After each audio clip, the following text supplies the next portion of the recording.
सभी छात्रों को नमस्कार करते हुए आज हम 10वीं कक्षा के 9वें पाठ ईमानदारों के सम्मेलन में जो इस पाठ की विधा है व्यंग्य रचना का हम पिछली कक्षा में अध्ययन किया था।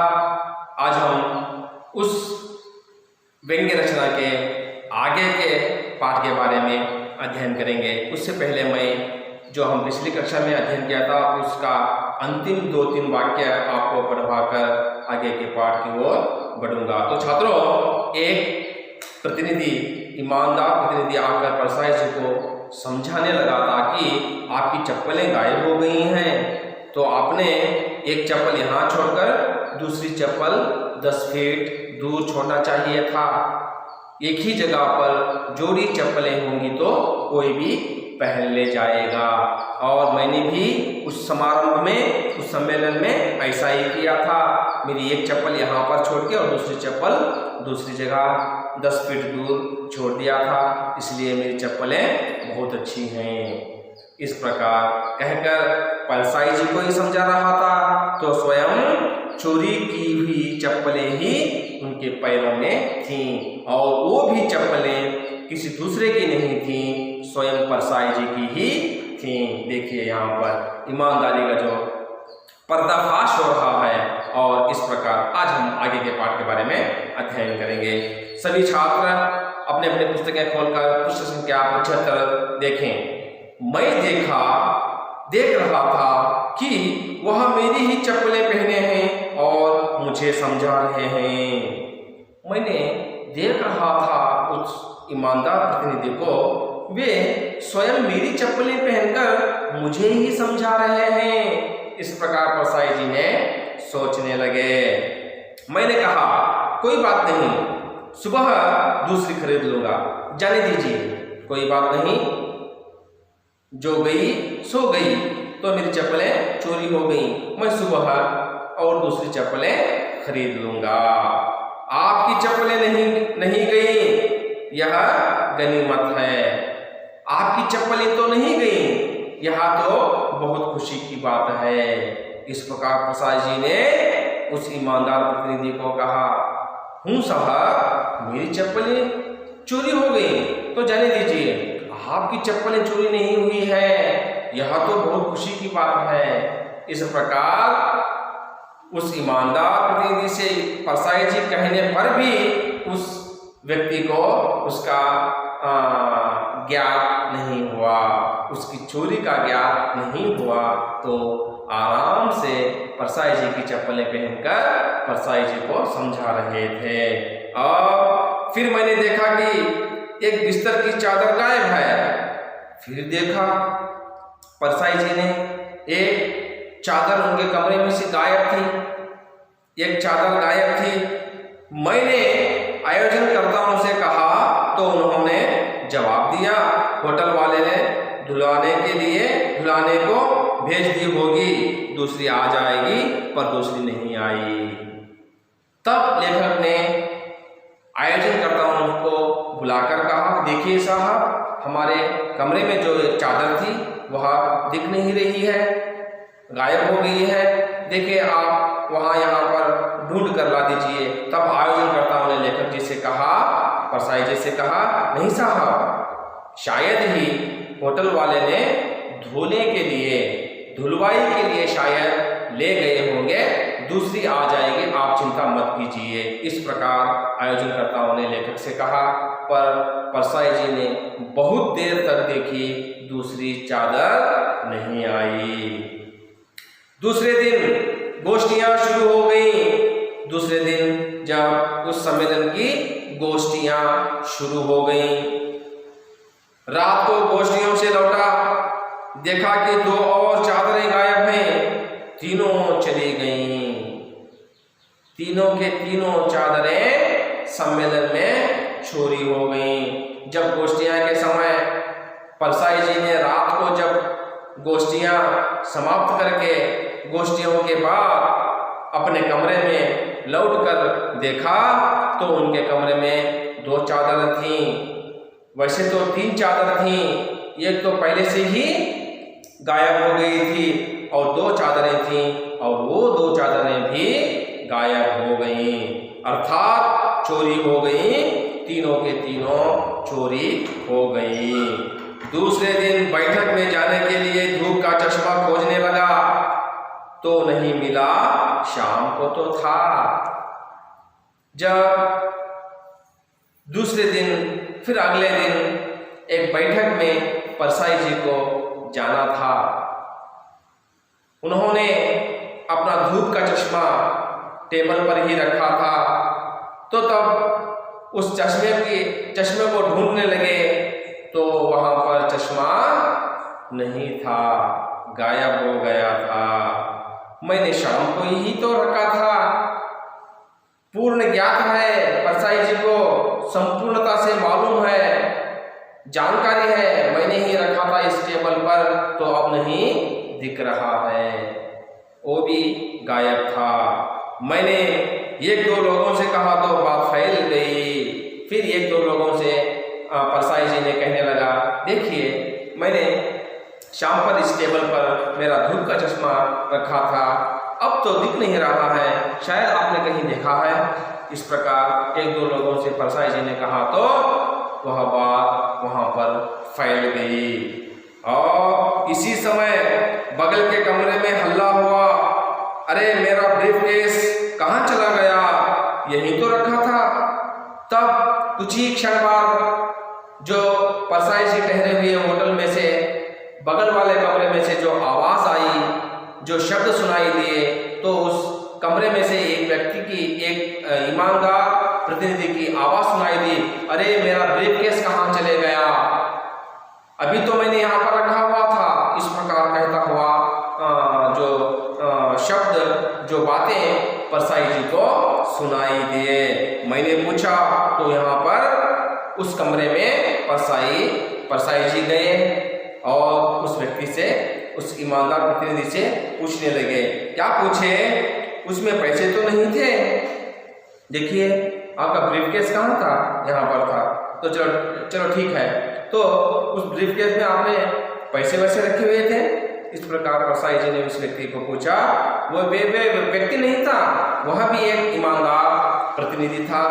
जो 30-35 लोग उस होटल में ठहरे थे, वो सभी के सभी ईमानदार प्रतिनिधि थे और ये भी एक ईमानदार प्रतिनिधि ही था। उसका अब ब्रीफकेस चोरी हो गया है। तो परसाई जी ने पूछा, आपने उसमें पैसे वैसे रखे थे? इस प्रकार पूछने पर उस ईमानदार प्रतिनिधि ने जवाब दिया, पैसे तो नहीं थे, कागजात थे। नहीं साहब, मेरे पैसे तो उस ब्रीफकेस में नहीं थे, परंतु मेरे कुछ कागजात उस ब्रीफकेस में थे। उस व्यक्ति ने, उस ईमानदार प्रतिनिधि ने परसाई जी को जवाब दिया। मैंने कहा, फिर लेखक ने उस व्यक्ति से कहा, उस प्रतिनिधि से कहा, तो मिल जाएगा, तो आप कोई चिंता करने की आवश्यकता नहीं है, आपका ब्रीफकेस मिल जाएगा। देखिए, बेहिचक कहा लेखक ने, यह सोचकर कहा कि यदि आपके ब्रीफकेस में पैसे होते तो आपको वह ब्रीफकेस नहीं मिलने वाला था। आप कह रहे हैं आपके ब्रीफकेस में पैसे तो नहीं थे, केवल कागजात थे, तो मैं यहाँ विश्वास के साथ कहता हूँ आपका ब्रीफकेस मिल जाएगा। इस प्रकार लेखक ने उस ईमानदार प्रतिनिधि से कहा। मैं बिना धूप का चश्मा लगाए बैठक में पहुंचा, तब अपना चश्मा खोकर, अपना चश्मा गंवाकर लेखक परसाई जी ने बिना चश्मे के ही बैठक में जा पहुंचे। बैठक में 15-20 मिनट चाय की छुट्टी हुई। बैठक चलते समय एक 15-20 मिनट के लिए चाय की छुट्टी हुई और लोगों ने सहानुभूति प्रकट की। सब लोगों ने परसाई जी के ऊपर सहानुभूति प्रकट की। क्या लोग हैं, परसाई जी की चीजों पर पीछे लगे हुए हैं। पहले देखिए, चप्पलें गायब हो गई, चप्पलें चोरी की और उनके कमरे से 1-2-3 चादरें गायब कर ली और उनका आप चश्मा चोरी कर लिया है। इस प्रकार कहते हुए परसाई जी पर सभी लोगों ने सहानुभूति प्रकट करते हुए कहने लगे। और एक सज्जन आए उसी समय उसी बीच में एक सज्जन व्यक्ति अर्थात ईमानदार प्रतिनिधि आए, कहने लगे बड़ी चोरियां हो रही हैं, देखिए आपका धूप का चश्मा भी चला गया।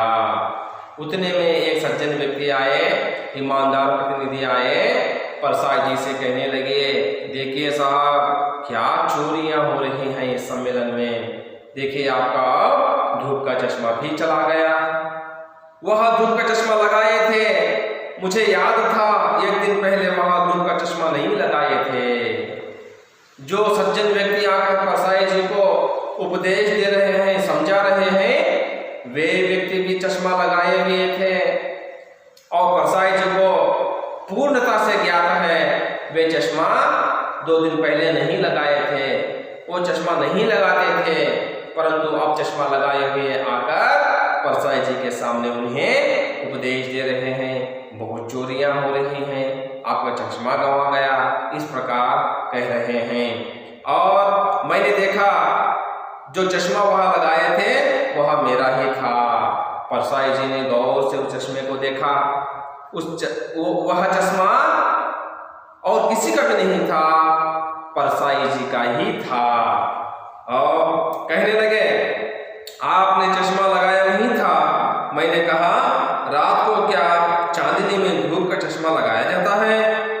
और कहने लगे साहब, सज्जन व्यक्ति ईमानदार व्यक्ति लेखक से कहने लगे क्यों साहब, आपने चश्मा क्यों टेबल पर रखा हुआ था? चश्मा तो आप पहनना था, इसलिए कहने लगे।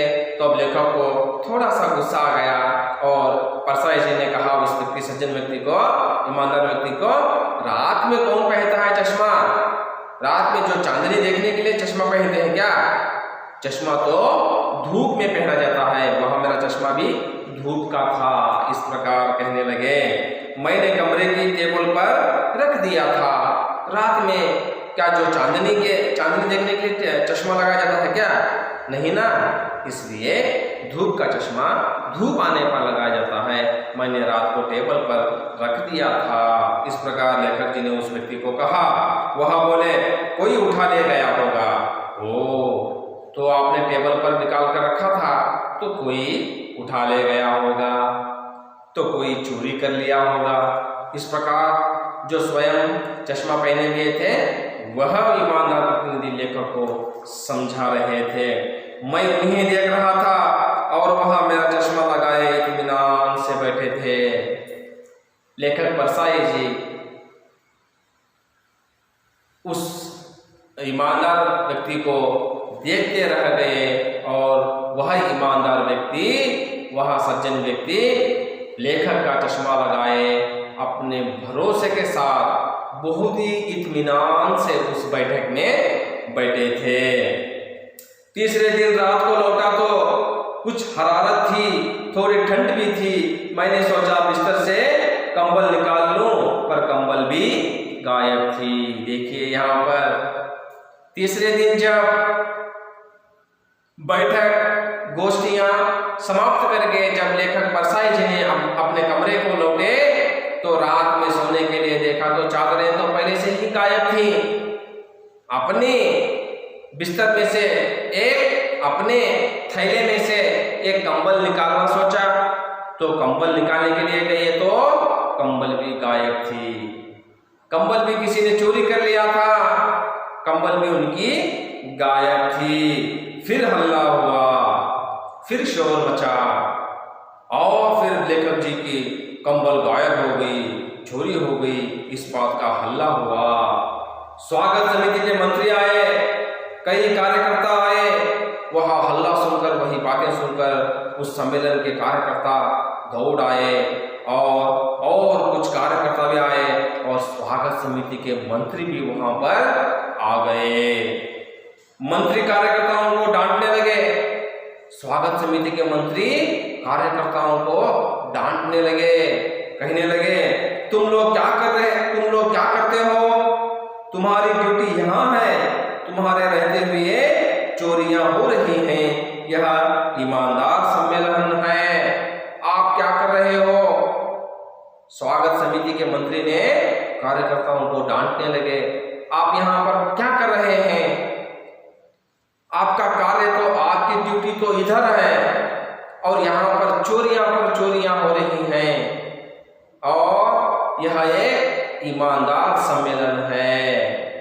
और कहने लगे बाहर यहाँ चोरी की बात फैली तो कितनी बदनामी होगी।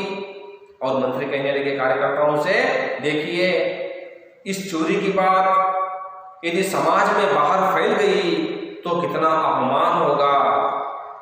हमारा सम्मेलन जो ईमानदारों का सम्मेलन जो है और हमारी कितनी बदनामी होगी। इस प्रकार कहते हुए मंत्री ने अपने कार्यकर्ताओं को डांटने लगे।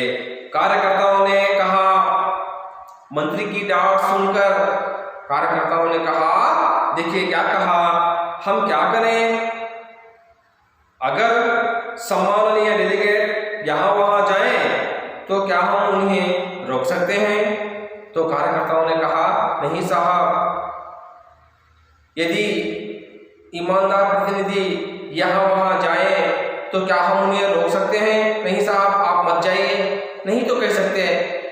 हाँ, सभी अपने अपने कार्यों के अपने अपने काम के लिए बाहर जाते हैं और अपने कमरे में आकर रहते हैं, इसलिए हमने कौन कहाँ जा रहे हैं और कौन चोरियां कर रहे हैं हमें नहीं पता लग रहा है साहब। इस प्रकार कार्यकर्ताओं ने स्वागत समिति के मंत्री से कहा। मंत्री ने गुस्से से कहा, मैं पुलिस को बुलाकर यहाँ सबकी तलाशी करवाता हूँ। तो तब स्वागत समिति के मंत्री को बहुत गुस्सा आ गया और मंत्री ने कहा, मैं अभी पुलिस को यहाँ बुलाकर सबकी तलाशी करवाता हूँ। इस प्रकार कहा, मैंने समझाया। वहीं बगल में खड़े रहे लेखक परसाई जी ने स्वागत समिति के मंत्री को समझाया। क्या समझाया, देखिए, ऐसा हरगिज मत करिए, ऐसा मत करिए। इस ईमानदार के सम्मेलन में समारोह में पुलिस को बुलाकर आप सभी की तलाशी कराएंगे तो अपमान हो जाएगा और समाज में सब लोगों को पता चल जाएगा कि यहाँ सम्मेलन में बहुत सारी चोरियां हुई हैं। कभी भी आप ऐसा मत कीजिए। इस प्रकार लेखक परसाई जी ने स्वागत समिति के मंत्री को समझाया। ईमानदारों के सम्मेलन में पुलिस ईमानदारों की तलाशी ले, यह बड़ी अशोभनीय बात होगी। ईमानदारों के सम्मेलन में, ईमानदार कहलाने वाला सम्मेलन में ईमानदारों की तलाशी पुलिस ले, यह तो अशोभनीय बात है। कहते हुए और कहे, फिर इतने बड़े सम्मेलन में थोड़ी गड़बड़ी होगी ही। देखिए, इतना बहुत बड़ा जो सम्मेलन आप कर रहे हैं, इस सम्मेलन में थोड़ी बहुत गड़बड़ी हो जाएगी ही। आप पुलिस को यहाँ पर तलाशी के लिए मत बुलाइए। लेखक परसाई जी ने मंत्री को समझाने लगे। एक कार्यकर्ता ने कहा, उसी समय एक कार्यकर्ताओं ने कहा, क्या कहा, तलाशी किनकी करवाएंगे। आधे के लगभग डेलीगेट तो किराया लेकर दोपहर को ही वापस चले गए। एक कार्यकर्ताओं ने कहा, साहब, आप तलाशी किनकी करवाएंगे। बहुत सारे डेलीगेट तो अधिक से अधिक ईमानदार प्रतिनिधि तो अपना किराया लेकर दोपहर को ही चले गए, आप किनकी तलाशी करवाएंगे। एक कार्यकर्ता ने मंत्री से कहा। और रात को पहनने के कपड़े सिरहाने दबाकर सोया, नई चप्पलें और शेविंग का डिब्बा बिस्तर के नीचे दबाया। देखिए, उस एक दिन रात गुजारना था लेखक को, फिर सुबह उन्हें अपने गांव जाना था।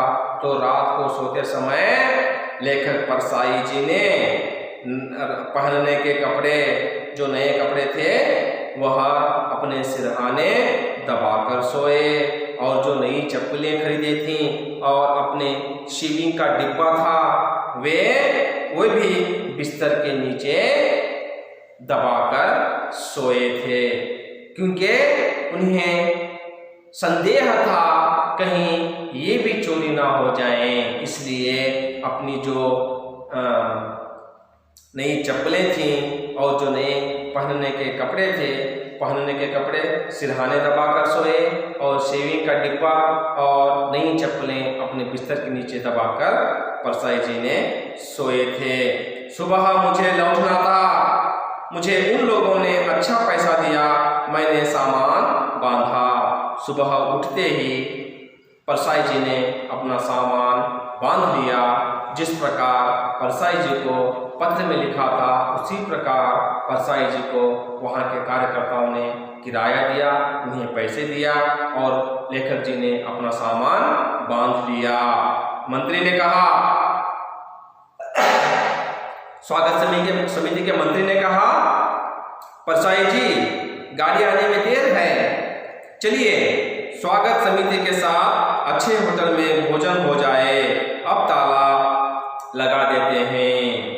तब स्वागत समिति के मंत्री ने परसाई जी से कहा, साहब देखिए परसाई जी चलिए, अब तो गाड़ी आने में अभी देर है, तब तक हम स्वागत समिति के सभी सदस्यों के साथ एक अच्छे होटल में जाकर चाय वाय पी लें। इस प्रकार परसाई जी को स्वागत समिति के मंत्री ने कहा। पर सोचा लेखक ने अब इस कमरे को ताला लगा दिया जाएगा। उन्होंने सोचा, पर ताला भी गायब था। यहाँ पर देखिए, उस कमरे का ताला खोजने लगे तो ताला का ताला भी गायब हो गया था, ताला भी चोरी हो गया था, ताला तक चुरा लिया। गजब हो गया, बहुत ही गजब हो गया साहब। ताला तक इन लोगों ने नहीं छोड़ा, ताला तक चुरा कर ले गए तो बहुत ही अशोभनीय, बहुत ही बुरी बात है। तो ताला तक चोरी करने की सोच इस ईमानदार प्रतिनिधि रखते हैं तो बहुत ही अशोभनीय है, बहुत ही अमर्यादा की बात है। गजब हो गया साहब। कहते हुए परसाई जी ने कहा, मैंने कहा रिक्शा बुलवाइए, मैं सीधा स्टेशन जाऊंगा, यहाँ नहीं रुकूंगा। तब स्वागत समिति के मंत्री से परसाई जी ने कहा, देखिए साहब, एक छोटा वस्तु ताला तक नहीं छोड़ा इन लोगों ने, अब मैं यहाँ पर एक क्षण के लिए भी नहीं रुकूंगा, आप सीधे मुझे रिक्शा बुलवाइए, मैं स्टेशन जाऊंगा। इस प्रकार लेखक ने मंत्री से कहा। मंत्री हैरान थे, लेखक की बातें सुनकर स्वागत समिति के मंत्री हैरान रह गए। क्या साहब आप क्या कह रहे हैं? बोले, ऐसी भी क्या नाराजगी है? क्या साहब आपको हम पर नाराज हैं? हमने आपका दिल दुखाया है? हमने आपको कोई बदनामी की है? इस प्रकार स्वागत समिति के मंत्री लेखक परसाई जी से कहने लगे। तब लेखक ने कहा, मैंने कहा नाराजगी कतई नहीं है, आप लोगों से मुझे कोई नाराजगी नहीं है, आप लोगों पर मैं कोई गुस्सा वस्सा नहीं हुआ हूँ। बात यह है कि चीजें तो सब चुरा ली गई, ताला तक चोरी में चला गया, अब मैं बचा हूँ, अगर रुका तो मैं ही चुरा लिया जाऊंगा।